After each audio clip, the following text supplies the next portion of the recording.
आप देख रहे हैं अनहोनी। तो चलिए बढ़ते हैं आज की इस कहानी की ओर। रात के करीब 10 बज रहे थे। एक बड़े से पीपल के पेड़ के नीचे बड़ा सा चबूतरा था, जिस पर कुछ बच्चे जिनकी उम्र 15 से 16 के आसपास की थी, वो आराम से बैठे हुए थे और उन्हीं के पास एक 60 साल की बुजुर्ग महिला भी बैठी हुई थी। तभी उन बच्चों में से एक बच्चा बोला, काकी काकी, आज एक भूतिया कहानी सुनाइए ना, काफ़ी दिन हो गए आपने नहीं सुनाया। उस बच्चे की यह बात सुनकर सभी बच्चों के मन में खुशी की लहर दौड़ गई और वो लोग भी जिद करने लगे और कहने लगे कहानी सुनाने को। तभी उस बूढ़ी काकी ने उन सबको शांत कराते हुए कहा, अच्छा ठीक है बच्चों, आज मैं तुम्हें एक ऐसी डरावनी कहानी सुनाती हूँ जिसे सुनकर तुम दोबारा कभी कहानी सुनने नहीं बोलोगे। ये कहते हुए उन्होंने सबको एक नज़र से देखा और फिर हल्की मुस्कुरा उठी, क्योंकि सभी बच्चे खुशी से अपने चेहरे पर दोनों हाथ टिकाए बैठ गए थे। रात के 2 बज रहे थे। चंद्र नाम का एक लड़का, जिसकी उम्र करीब 21 साल के आसपास की थी, वो अपने घर में चारपाई पर बड़ी ही आराम से सो रहा था। तभी ना जाने कहां से घर में चीखने चिल्लाने की आवाज़ें सुनाई देने लगी। रोने की आवाज़ें इतनी भयानक थी कि उस आवाज़ से चंद्र की नींद टूट गई और वो घबरा गया। जल्दी से उठकर दरवाजे के पास आया। उसने बिना देरी किए दरवाजे को खोला और बाहर देखा तो दूर एक घर में लाइट जल रहे थे और उस घर के बाहर कई लोगों की भीड़ जमा थी, जिसे देखकर चंद्र पसीने से तरबतर होने लगा। उसने अपने माथे पर से अपने पसीने को हाथों से साफ किया और घबराते हुए उसके कदम अपने आप ही उस घर की ओर बढ़ गए। इधर इस घर में 4 लोग जो एक चादर से लिपटे हुए शख्स के पास बैठकर रोए जा रहे थे। वो शख्स उस चादर से पूरी तरह ढका हुआ था। बाहर बहुत से लोगों की भीड़ जमा थी। कई लोग इस घर के सदस्यों को शांत करा रहे थे। कुछ स्त्रियां आपस में आज की हुई घटना के बारे में जानने की कोशिश कर रहे थे। तभी चंद्र अपने धीरे धीरे कदमों से चलते हुए उस घर के पास पहुंचा। उसके कदम अब थमने लगे थे और उसकी धड़कनें भी बढ़ चुकी थे और अपने आप को वो रोक ना सका। उसने भीड़ को चीरते हुए जब घर के दहलीज पर कदम रखा तो सुन्न रह गया। उसने देखा सामने एक शख्स चादर ओढ़े हुए जमीन पर शांत लेटा हुआ था और पास ही में एक महिला, जिसके बाल और कपड़े अस्त व्यस्त हो गए थे और आंखों से बेतहाशा आंसू बह रहे थे। चंद्र वहीं बैठ गया और उसने धीरे से जब चादर हटाया तो सामने एक ऐसे शख्स का चेहरा दिखा जिससे उसका मुंह खुला का खुला रह गया और वो पीछे लड़खड़ा गया। उसकी आंखों को विश्वास नहीं हो रहा था कि यह क्या हो गया, क्योंकि उसके सामने उसकी दोस्त यानी कि चित्रा की भयानक तरीके से मौत हुई पड़ी थी और वो मौत उसकी आंखों में खंजर घोंपने की वजह से हुई थी। चंद्र वहां से उल्टे पांव भाग आया। उसकी आंखों में डर और खौफ साफ साफ दिख रहा था। रात भर चंद्र को नींद नहीं आई। वो ना तो सही से लेट पा रहा था और ना ही सो पा रहा था। वो बस करवटें बदलते जा रहा था। अभी तक वो यही नहीं जान पाया था कि चित्रा की मौत अचानक से हुई तो हुई कैसे। सुबह के 6 बज चुके थे। चित्रा की लाश को कंधे पर उठाया गया और कुछ देर बाद उसकी लाश शमशान घाट पर पहुंच गई। शमशान घाट पर पहुंचते ही उन लोगों ने चित्रा की लाश को जमीन पर लिटाने लगे। उसी शमशान घाट से थोड़ी दूरी पर एक गहरा काला कुआं था जो सालों से सूखा पड़ा था, और उसके बगल में एक बड़ा सा सूखा पेड़ भी था जिसकी डाल कुएं के ऊपर लहराती रहती थी। उन लोगों ने जैसे ही लाश को उठाकर चिता पर रखा, तभी अचानक से मौसम ने अपना रुख बदलना शुरू कर दिया। तेज हवाओं के साथ साथ तूफान भी खड़ा हो गया। चारों तरफ धूल उड़ने लगी, जिससे उन लोगों के हाथों से लाश छूटकर जमीन पर गिर गई और उसके ऊपर से चादर हवा में उड़ गई। इधर चंद्र को अजीब सी बेचैनी हो रहे थे। वो वहां से उठा और चुपचाप शमशान घाट की तरफ चल दिया। आज उसे एक शख्स से मिलना था और पता लगाना था कि आखिर ये सब हुआ तो हुआ कैसे। यही सब सोचकर वो उससे मिलने चल दिया। इधर जो लोग शमशान घाट पर गए थे उनका खड़ा रहना हद से ज़्यादा मुश्किल हो रहा था, क्योंकि तूफानी हवाएं इस तरह आतंक मचा रहे थे कि उनका रुकना संभव नहीं लग रहा था। वो लोग एक जगह इकट्ठा होकर एक दूसरे को पकड़े हुए खड़े थे। तभी वहाँ पर एक तांत्रिक बाबा, जिनके लंबे लंबे बाल, लंबी दाढ़ी, हाथ में लिए तांबे का कमंडल लिए वो आ चुके थे और तूफानी हवाओं को देखकर आश्चर्य में पड़ चुके थे। उन हवाओं को देखते हुए वो उन लोगों के पास आए और तेज और गहरी आवाज में बोले, सर्वनाश, घोर पाप, वो आ गई है। वो सालों से तपस्या कर रहे थे और आज उसकी तपस्या पूरी हो गई। अब वो किसी को नहीं छोड़ेगी, सबका अंत निश्चित है। उस बाबा की बात सुनकर सभी लोग चौंक गए और घबराते हुए बोले, ये क्या कह रहे हैं बाबा? कौन आ गई है जिसकी तपस्या पूरी हो गई? जिसे कुछ सालों पहले तुम्हारे ही गांव के कुछ लोगों ने जिंदा मौत के घाट उतार दिया था और उसे मारकर उस कुएं में फेंक दिया, वही आ गई है। तांत्रिक ने उन हवाओं को घूरते हुए बोला। तभी चंद्र वहां पहुंच गया और जब उसने सामने का नज़ारा देखा तो उसके होश उड़ गए, क्योंकि सामने एक बहुत बड़ा बवंडर जो तेज रफ्तार से उसकी तरफ बढ़ता हुआ चला रहा था। अब क्या होगा बाबा? अब हम लोग कैसे बचेंगे? अब कोई रास्ता बताइए। सभी लोगों ने एक साथ कहा। तभी उन लोगों की नज़र चित्रा की लाश पर गई। जहां उन लोगों ने लाश को गिराया था वहां से लाश अब गायब हो चुकी थी, जिसे देखकर वो लोग और भी ज़्यादा घबरा गए। तभी तूफानी हवाएं धीरे धीरे शांत होने लगी और सब पहले जैसा होने लगा, जिसे देखकर वो लोग भी सोच में पड़ गए। इधर चंद्र भी अपनी आंखें तेजी से बंद कर लिया था। जब बवंडर उसके काफ़ी नज़दीक आ गया था तभी कुछ ऐसा हुआ कि बवंडर वहाँ से गायब हो गया और सब चीज़ें पहले के जैसे सामान्य हो गई। इधर चित्रा की लाश वो गायब हो चुके थे, उसका अंतिम संस्कार भी नहीं कर पाए थे और ये सब हो गया। तभी चंद्र चलते हुए उन लोगों के पास पहुंचा और सामने तांत्रिक को प्रणाम किया, जिसे देखकर तांत्रिक को ना जाने कुछ आभास हुआ और उसने तुरंत पूछा, तुम चंद्रकला के बेटे हो ना? चंद्र? हाँ हाँ महाराज, मैं चंद्र ही हूँ। आप मुझे कैसे जानते हैं?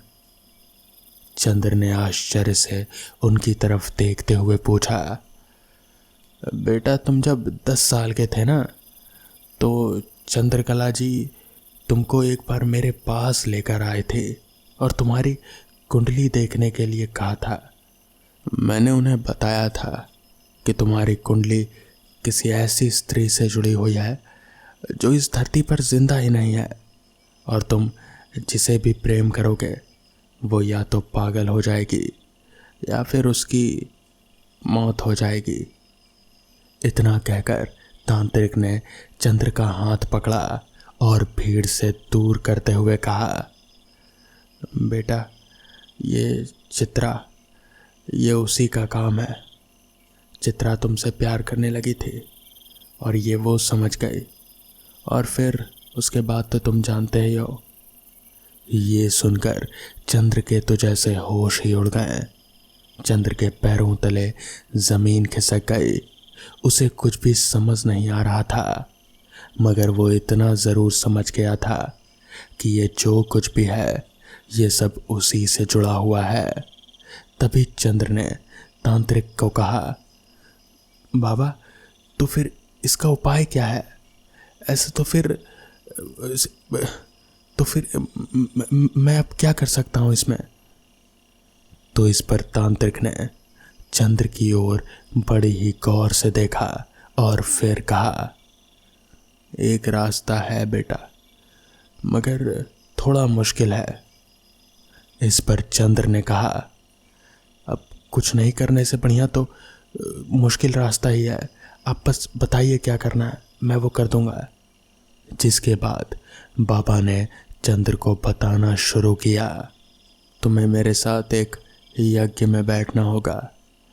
मैं उस शैतानी शक्ति को बुलाऊंगा, तुम्हें उससे बात करनी होगी, मगर मैं तुम्हें एक खंजर दूंगा जो कि सिर्फ उसी पर काम करेगा, और तुम्हें ही वो खंजर उसके सीने में उतारना होगा, तभी ये सब खत्म होगा, वरना ये सब ऐसे ही चलता रहेगा। ये सुनकर चंद्र कुछ देर सोच में पड़ गया, मगर उसके पास कोई और चारा भी नहीं था, इसलिए वो राजी हो गया। तांत्रिक ने कहा कि यज्ञ अमावस की रात को होगा। वैसे ही ठीक अमावस की रात आई और फिर तांत्रिक और चंद्र यज्ञ करने बैठ गए। चंद्र एक गोल घेरे के अंदर बैठा हुआ था। जैसा कि तांत्रिक ने कहा था, ठीक वैसे ही उसने उस शैतानी शक्ति को बुला ही लिया। चंद्र ने देखा कि वो शक्ति, वो जो कुछ भी थे, बहुत ही खूबसूरत थे। वो जैसे जैसे चंद्र के करीब आ रहे थे, चंद्र की धड़कनें और भी तेज होती जा रहे थे, मगर अंदर ही अंदर उसकी आंखों के सामने बस चित्रा का चेहरा आ रहा था। वो जानता था कि उसे क्या करना है। वो शैतानी शक्ति एकदम से चंद्र के करीब आई और तभी चंद्र ने अपने पीछे से वो खंजर निकालकर सीधे उसके सीने में घोंप दिया। ऐसा करते ही वो शैतानी शक्ति एकदम से पीछे को हो गई। उसकी आंखों में आंसू थे। उसने चंद्र की ओर बड़ी ही अजीब नज़रों से देखा और फिर एकदम से हवा में जैसे धुआं हो गई, काला धुआं। ये देखकर चंद्र के पैरों तले ज़मीन खिसक गई। उसे यकीन नहीं हो रहा था कि अभी अभी उसने क्या किया। जिसके बाद वो वहाँ से अपने घर आया और उस दिन के बाद से सब कुछ सही हो गया। तो दोस्तों, ये थी आज की पहली कहानी। तो चलिए बढ़ते हैं आज की दूसरी कहानी की ओर। किसी कब्रिस्तान में जहाँ लोगों का ज़्यादा आना जाना नहीं होता, वहाँ ज़िंदगी और मौत एक अजीब खेल खेलती है। ऐसी जगह पर लोग कम ही जाते हैं या वो जगह बंद ही होती है। तब इन जगहों पर कुछ शैतानी ताकतें अपना कब्जा जमा लेती हैं। इन बुरी और शैतानी आत्माओं को इस बात से कोई फ़र्क नहीं पड़ता कि तुम किस जाति या धर्म से हो। उनको ये बात से फ़र्क पड़ता है कि तुम इंसान हो, और इस वजह से वो शैतानी ताकतें इंसान को बहुत तकलीफ़ पहुंचाती है। ये बात उस वक्त की है जब मुझे और मेरे दोस्त को इन सारी बातों पर बहुत ही रोमांच आता था। इन कहानियों को सुनने में बड़ा मज़ा आता था। तो इस सिलसिले में मेरे दोस्त ने मुझे मिलने के लिए बुलाया। तो मैंने कहा, तेरे घर पर आऊँ या बाहर मिलना है? तो उसने कहा, बाहर मिलते हैं, तुझे एक इंसान से मिलवाऊंगा। उसके ये कहते ही मुझे पता लग गया कि मुझे कोई कहानी सुनने को मिलेगी। उसने घर के पास एक छोटे से ढाबे पर बुलाया। मैं वहाँ गया तो वहाँ मेरा वो पहले से ही इंतज़ार कर रहा था। वहाँ बैठकर हमने चाय और पराठे का ऑर्डर दिया और फिर एक इंसान और आया जिसके बारे में दोस्त ने कहा था। वो भी आकर हमारे पास बैठ गया। उसका नाम मनोज था। वो हमसे उम्र में काफ़ी बड़ा था। मनोज उत्तराखंड के हल्द्वानी शहर का रहने वाला था। उसको देख मैं थोड़ा हिल सा गया। मैंने देखा कि उसकी आंखें और कैसे कानों की तरफ से जैसे उसके कान जलकर चिपक गए हैं। वो देखने में थोड़ा अजीब सा लग रहा था, लेकिन मैंने पूछा नहीं कि ऐसा क्यों है। क्या पता उसे बचपन से कोई बीमारी हो। एक ख्याल ये भी आया कि क्या पता उसके साथ बचपन में ही कुछ हुआ हो। मनोज के बारे में दोस्त ने बताया कि वो नौकरी के लिए हल्द्वानी से यहाँ आया था। कई जगहों पर कोशिश करने के बाद भी कहीं बात नहीं बनी। तो मनोज ने नौकरी के बारे में अपने किसी रिश्तेदार से बात करी तो उन्होंने कहा, तू तो हट्टा कट्टा है, कहीं चौकीदारी ही कर ले जब तक कि कहीं कोई अच्छी नौकरी नहीं लगती। मनोज ने बताया कि ये बात तब की है जब मनोज 25-26 साल का रहा होगा। फिर उसने इसके बाद 2 जगह और कोशिश की और फिर एक जगह बात बनी। उस इलाके में एक नाला था जिसकी वजह से हवा में नमी, बदबू और ठंडक थी। वो उस इलाके में रात को साइकिल पर निकलता।